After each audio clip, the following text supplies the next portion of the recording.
শ্রোতা বন্ধুরা, তথ্যচানের সপ্তম পর্বে আপনাদের সবাইকে স্বাগতম।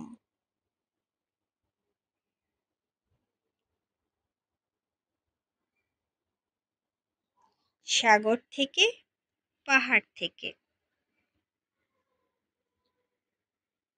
তারপর এলো সাগর থেকে পাহাড় থেকে সময়, মানে দুপুরবেলার খাওয়া দাওয়া। কখন থেকে যে তথ্যচান এই সময়টার অপেক্ষায় বসে আছে। হেডমাস্টার মশাইয়ের ভাষায় সাগর থেকে পাহাড় থেকে মানে হলো প্রয়োজনীয় পুষ্টিকর খাবার। টিফিন বাক্সে কেবল ভাত ভরে দিলে চলবে না, সঙ্গে শাকসবজি, মাছ বা মাংসও দিতে হবে। শিশুকে পুষ্টিকর খাদ্য দিন। আপনার ছেলে মেয়েকে সব ধরনের খাবার খেতে শেখান। এইসব বাধা বুলির বদলে বাবা মাকে সাগর থেকে পাহাড় থেকের কথাটা বুঝিয়ে বলা কত সহজ। সাগর থেকের মানে কোনো সামুদ্রিক খাবার, যেমন মাছ, কাঁকড়া বা চিংড়ি, কিংবা সয়া সস আর মিষ্টি সাকে, জাপানি মদ দিয়ে রান্না করা সুকুদানি। পাহাড় থেকের মানে শাকসবজি, মুরগি, শুয়োরের মাংস, এইসব।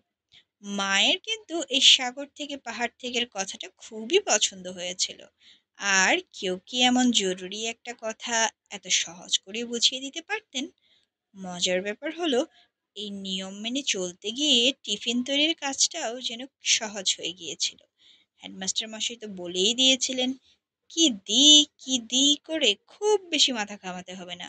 পাহাড় থেকে মানে একটা অমলেটও হতে পারে, বা কিনপিরা গোবো মশলা দিয়ে বার্কড শাক। সাগর থেকে হতে পারে শুকনো বনিতো আর সহজ সামুদ্রিক আগাছা, নড়ি আর প্লামের আচার। যেদিন তথ্যচান এই স্কুলে ভর্তি হতে এসেছিল, সেদিনও যেমন হেডমাস্টার মশাইকে সবার টিফিন বাক্স খুলে কি কি আছে দেখতে দেখেছিল, আজও তেমনি টিফিন দেখার পালা শুরু হলো। সাগর থেকে পাহাড় থেকে এনেছো তো? সকলকে একে একে জিজ্ঞেস করতে থাকলেন হেডমাস্টার মশাই। পেছন পেছন সাদা অ্যাপ্রন পরে দুই হাতে দুটো গামলা নিয়ে চলেছেন ওর স্ত্রী। কারো বাড়ি থেকে হয়তো সাগর থেকে দিতে ভুলে গেছে, তাই দেখে হেডমাস্টার মশাই হেঁকে উঠলেন সাগর বলে। অমনি এক হাতা চিকুয়া বা মাছের রোল এসে পড়লো সে টিফিন বাক্সে। অথবা কেউ হয়তো পাহাড় থেকে আনেনি। পাহাড় শুনেই হেডমাস্টার মশাইয়ের স্ত্রী সেই টিফিন বাক্সে একদলা সয়া সসে ভেজানো আলু সেদ্ধ তুলে দিলেন। তখন কেই বা বলতে যাবে মাছের রোল আমি খাই না, অথবা ইস অমুকের টিফিনটা কি ভালো, অমুকেরটা কি পচা, সে কথাও কি আর কেউ ভাবতে পারবে? তখন সবার মাথায় কেবল একটাই চিন্তা, টিফিন বাক্সে সাগর থেকে পাহাড় থেকে দেওয়া হয়েছে তো, ব্যাস, তাহলেই হলো। এবার তাহলে খুশি মনে খাবারটা খেয়ে নেই। সাগর থেকে পাহাড় থেকে ব্যাপারটা বোঝার পর থেকে তত্ত্বচানের মনে একটাই ভয়, তাড়াহুড়োর মধ্যে মা সবকিছু ঠিক মতন টিফিন বাক্সে ভরে দিয়েছে তো, হেডমাস্টার মশাইয়ের ওর টিফিনটা পছন্দ হবে তো। টিফিন বাক্সটা খুলেই আনন্দে নেচে উঠতে ইচ্ছে করলো দত্তচানের। কি চমৎকার খাবার! হলুদ ডিম ভাজা, সবুজ কড়াইশুঁটি, খয়েরি দেনবু আর গোলাপি কড মাছ। এত রং, ঠিক যেন একটা ফুলের বাগান। বাহ, খুব সুন্দর তো! হেডমাস্টার মশাই বললেন। দত্তচানের ভারী আনন্দ হলো। আমার মা খুব ভালো রান্না করে, ও বলল। তাই বুঝি? হেডমাস্টার মশাই এবার ওর ড্যানবুটা দেখে জিজ্ঞেস করলেন, আচ্ছা বলো তো, এটা পাহাড় থেকে এসেছে না সাগর থেকে? দত্তচান ভাবল, খয়েরি মানে কি মাটি, মাটি মানে কি পাহাড়? ও বলল, আমি জানি না। হেডমাস্টার মশাই এবার স্কুলের সকলকে জিজ্ঞেস করলেন, দেনবু কোথাকার খাবার বলো তো, সাগর না পাহাড়? একটু চুপ করে ভেবে নিয়ে একদল চেঁচিয়ে উঠল, পাহাড় বলে। অন্য দল বলল, সাগর। হেডমাস্টার মশাই বললেন, ঠিক আছে, আমি বলে দিচ্ছি, দেনবু আসে সাগর থেকে।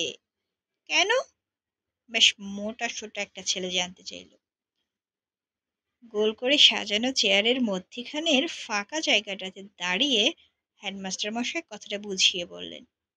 মাছ সেদ্ধ করে কাঁটা ছাড়িয়ে হালকা করে সেকে তারপর গুঁড়ো করে মশলা মিশিয়ে শুকিয়ে তবে দেনবো তৈরি হয়। তাই? ছেলেমেয়েরা বলে উঠল। মনে হলো দেনবো তৈরির কথাটা জেনে ওরা বেশ খুশি হয়েছে।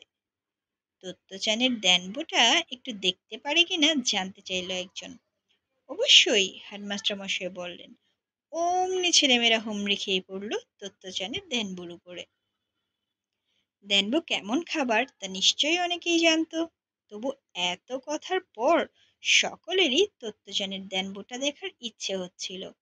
কেউ আবার দেখতে চাইছিল দত্তচানের দেনবোটা ওদের দেনবোর মতন কিনা। সবাই ওর টিফিনের উপর ঝুঁকে পড়ায় দত্তচান বেশ ঘাবড়ে গেল। এত জনের নিঃশ্বাসের হাওয়ায় ওর দেনবো আবার উড়ে যাবে না তো। সেদিন খেতে বসে প্রথম দিকে দত্তচানের একটু ভয় ভয় করছিল বটে, কিন্তু পরে সব ঠিক হয়ে গেল। খাবার সময় কত কি না শেখা হলো। দেনবুর কথা, সাগরের কথা, পাহাড়ের কথা। দেনবু যে মাছ দিয়ে তৈরি করা হয় তা জেনে, আর মা যে ওর বাক্সে সাগর থেকে পাহাড় থেকে দিতে ভোলেননি সে কথা ভেবে ওর মন দারুণ খুশি হয়ে উঠল। আর খাবারটা মুখে দেবার পর তো আর কথাই নেই। আহ, মায়ের তৈরি টিফিন কি দারুণ খেতে। ধন্যবাদ সবাই।